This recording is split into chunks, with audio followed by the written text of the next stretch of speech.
Hello and welcome to Magzie's Fun Time. This is Magzie, and today we are going to play Blood N Bones mod pack from the FTB launcher. This mod is crazy hard.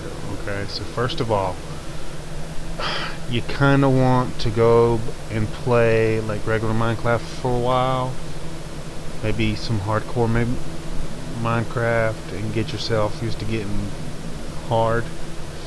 And then I would probably go play Agrarian Skies first and play through that and play through the little quest book that they give you to get you started on what to do, and then come play this one. Now, do not under any circumstances play this on hardcore. You are guaranteed that you're going to die eventually. At some point you're going to mess up and you're going to die, or the game is going to screw you over. So, for the sake of your sanity, make sure that you do not play this mod pack on hardcore. It's a hardcore mod pack. It's already hardcore. You don't need to switch it to hardcore. Okay, so you want to at least play this on normal. We today are going to play it on easy. It's not really going to matter. It doesn't help or hinder you that much. I'm gonna do some stuff to show you how to get started, and then we might jump in creative, and I'll build some stuff to show you stuff that you need to build to make your life easier. And we'll go from there. I do not know if I'll be playing this mod pack as a let's play, because this thing is crazy hard, and like I like to play until I can't play no more and then start a new season, and that would probably happen a lot on this one. The main difference between this one and most other mod packs is the meteor mod in this one adds in an effect of invaders will land, and when they land they spawn. The chunk that they're landing is spawned in where it's chunk loaded all the time until you go disable the portal, as far as I know. I don't know if it stays chunk loaded after you disable the portal.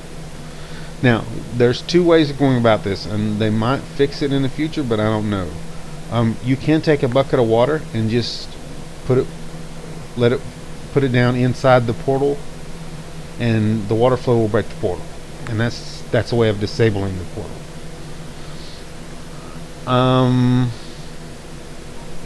You could set traps around the portal that would just kill the mobs as they come out, and do like a spawn thing. You're gonna have to be kind of high tier to do that. So I don't know if that's a good option at the beginning. I think the best bet at the beginning is just to disable the portal. And you can always go into the portal and beat the boss that's in there. But the boss is like 100 times harder than the Ender Dragon. So you don't want to do that with like a stone sword, which you can't even make in this one. This mod pack uses the same kind of stuff as in Magic Farms 2, in which your hunger is modified the same way it is in there. This one is a little bit different from that one. The mobs can grief your blocks. Alright, so I know in the current version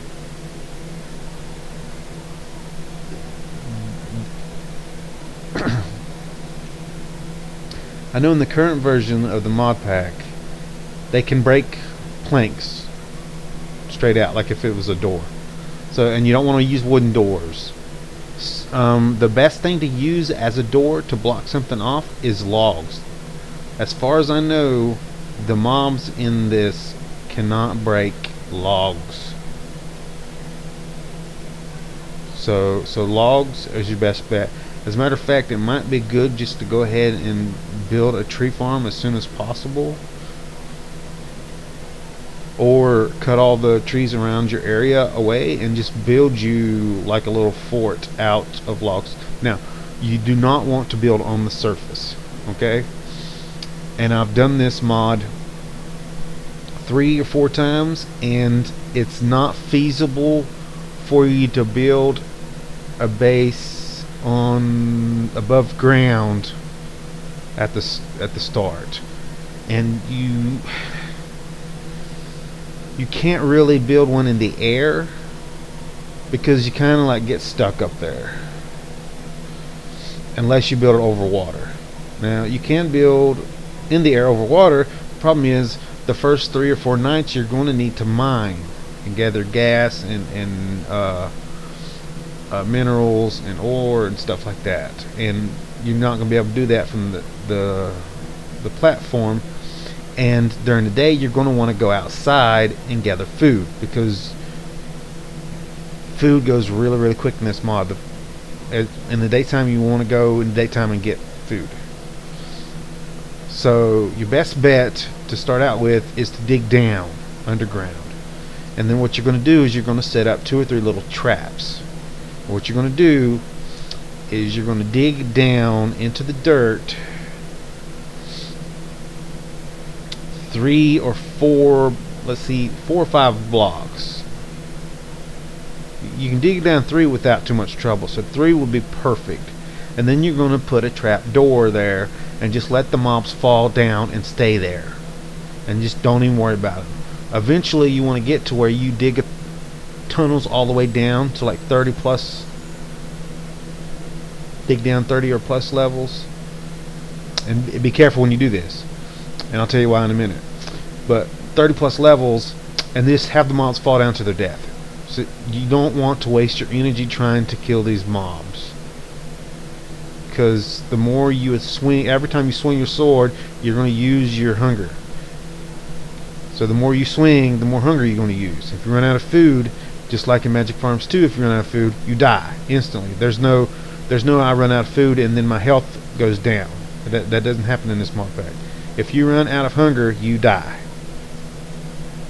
End of game. Now, I don't know if the settings are different on the different levels. I don't think they are. I think if you play on easy and you run out of food, you still die. But I don't know that for sure. I haven't played on easy yet. This will be my first easy playthrough. I've been playing on normal like I normally do. If you come play this once or twice and it gets irritating on you and you just can't handle it, go practice on some other game. Come back here. Also, I don't know if he's disabled the codes, so I'm gonna try them when we log in.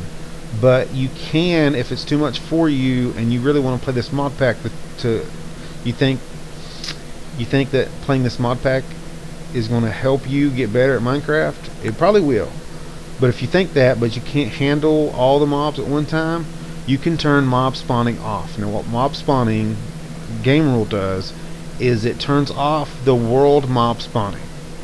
Okay, it does not turn off spawners. Now, this game generates spawners into the world.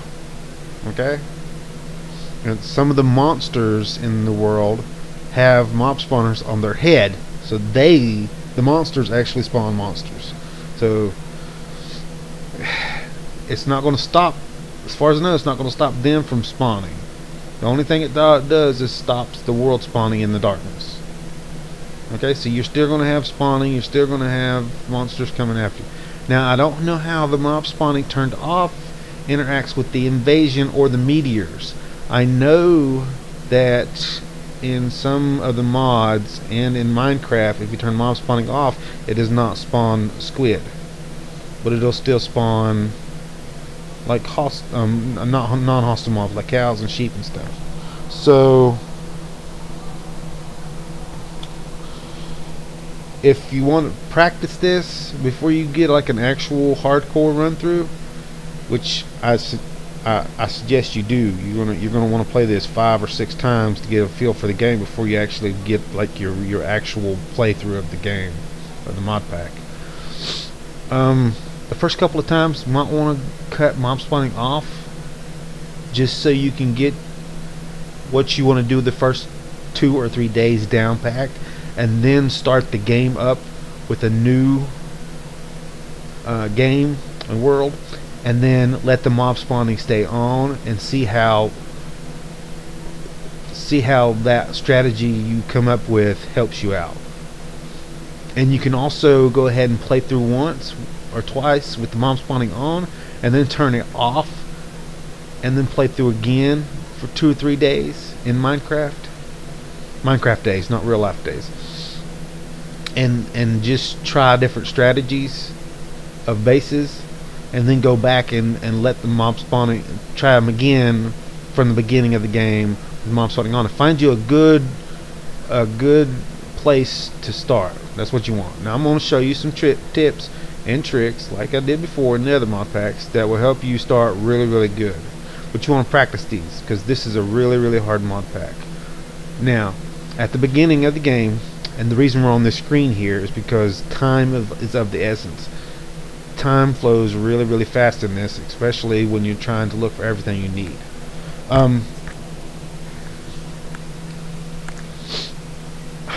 You don't really want to gather too much materials at one time. You want to go get this material, and then get underground and start building. Now the reason this is because unless you start with the bonus chest on, you're not going to have any torches. And they've modified the recipes to torches, so you can't make regular torches. You have to use, I think you have to use coal. I think you can use coal to make 1 torch. You can use sugar cane to make 1 torch, if I'm not mistaken. You can't use rubber to make torches anymore. You use rubber and something else to make the torch. So my strategy here is going to be to get at least some sugar cane. I want at least 10 pieces, and I'll show you why when we get into the game. I want at least 10 pieces of sugar cane. You want at least 3 pieces of clay at the beginning. You're going to be gathering clay, sand, and gravel in bulk to start your ore processing up. Now the tools have been disabled, so you can't make like the regular tools. You have to use the Tinkerer's tools, but the Tinkerer's tools do level up like they do in Magic Farm, so that's good. That's actually better for you. Okay, so clay,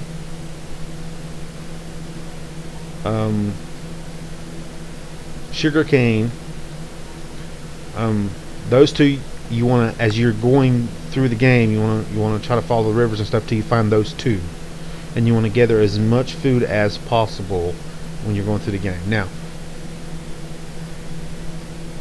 after those 3 things, you want to get as much wood as you can possibly get. And the reason that is because they've modified the recipe for logs into planks now, and in this mod pack you only get 2 planks from every log instead of 4, and you have to make the saw that you use to make the micro blocks. You have to use that saw on a log, and that will give you the 4 planks instead of 2. But you're going to need a pick in order to get the stone to make the saw. So you're going to have to use logs before you get the saw. So you're only going to get 2 instead of 4 from the logs at the start. That's why you need a lot more logs than what you normally would. So I would try for at least a half a stack. You might be able to get off with 20, but you're gonna need at least 20, I think. And you can do the calculations up yourself to see what you need for each one. And you want to save 1 for the tool station, I think, or the parts bidder, one or the other. One of them uses the log in the blank